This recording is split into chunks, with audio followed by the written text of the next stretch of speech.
పుదీనా కరివేపాకు గ్రీన్ చట్నీ, రెండవది కొత్తిమీర గ్రీన్ చట్నీ. మన శరీరం జబ్బుల బారిన పడకుండా రక్షించడానికి పవర్ఫుల్ యాంటీ ఆక్సిడెంట్స్ని, బీటా కెరోటిన్ని అత్యధికంగా కలిగిన ఆహారాలు 3. 1 కరివేపాకు, కొత్తిమీర. ఈ 2 సమానంగా యాంటీ ఆక్సిడెంట్స్, బీటా కెరోటిన్ ఎక్కువ ఉంటాయి అన్నమాట. విటమిన్ ఏ మంచిగా ఉండేది. తర్వాత మునగాకు కూడా ఉంటుంది, పుదీనాలో కూడా ఉంటాయి. మరి ఇలాంటి గ్రీన్ చట్నీస్ ఎలా చేసుకోవాలో ఇప్పుడు మనం చూడబోతున్నాం. అలాంటి గ్రీన్ చట్నీస్ కావాల్సిన పదార్థాలు ఒకసారి ముందుగా మనం తెలుసుకుందాం. పుదీనా ఆకులు 1 కప్పు, కరివేపాకులు 1/2 కప్పు, కొత్తిమీర బాగు చేసుకున్నది 1 కట్ట, పచ్చిమిరపకాయలు 4. తీపి కొరకు మనం తేనె వాడుకుంటున్నాం. ఎవరన్నా చెరుకు రసం మరిగించిన చెరుకు పానకం వాడుకోవచ్చు. అట్లాగే చాట్ మసాలా టేస్ట్ కోసం కొద్దిగా. మనకి పెద్ద ఉసిరికాయలు దొరికినప్పుడు వాటిని ఉపయోగిస్తే గ్రీన్ చట్నీస్లో ఇంకా లాభాలు పెరుగుతాయి. పెద్ద ఉసిరికాయ అంటే హైయెస్ట్ విటమిన్ సి ఉన్న ఏకైక నెంబర్ 1 ఆహారం. అలాంటి 2 పెద్ద ఉసిరికాయలను గింజ తీసేసి ముక్కల కోసి మనం పెట్టుకున్నాం. వీటితోనే గ్రీన్ చట్నీస్ ఎలా తయారు చేసుకోవాలో ఇప్పుడు మనం చూడబోతున్నాం. మిక్సీ జార్ తీసుకుని అందులో మనం తీసుకున్న పుదీనా ఆకులు ఇందులో వేసేస్తాం.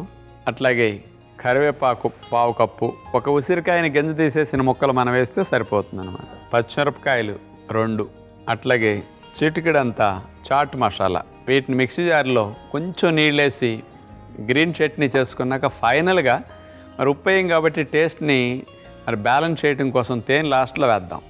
గ్రీన్ చట్నీ, పుదీనా, కరివేపాకు. తీపి ఇష్టపడితే కొంతమంది ఎక్కువ తీపి వేసుకోవచ్చు. తీపి ఇష్టం లేని వారు తక్కువ తేనె వేసుకుంటే సరిపోతుంది అన్నమాట.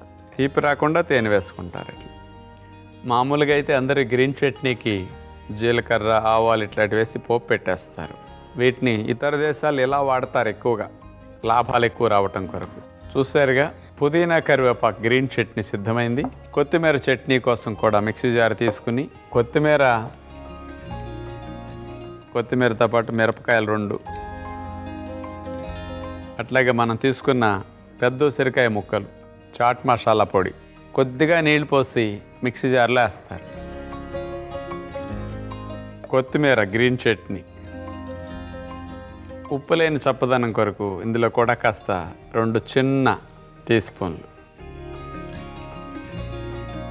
మరి మీ అందరి పిల్లలకి కంటి చూపు మెరుగవ్వాలనుకుంటారు కదా, ఉదయం పూట మీరు వేరే చట్నీ చేసినప్పుడు కూడా టిఫిన్స్లోకి, ఎప్పుడన్నా స్ప్రౌట్స్లోకి కూడా ఇట్లాంటి గ్రీన్ చట్నీ కాంబినేషన్ చేసుకుని పెట్టుకుంటే ఈజీగా తినేయగలుగుతారు. కాబట్టి కొత్తిమీర, పుదీనా, కరివేపాకు ఈ 3 వాడకాన్ని పోషకాలు పోని విధంగా మనం ప్రతిరోజు వాడకం ఏ రూపాల్లో చేసుకున్నా మంచిదే. కుటుంబ ఆరోగ్యం కోసం అందరూ తప్పనిసరిగా ట్రై చేయండి.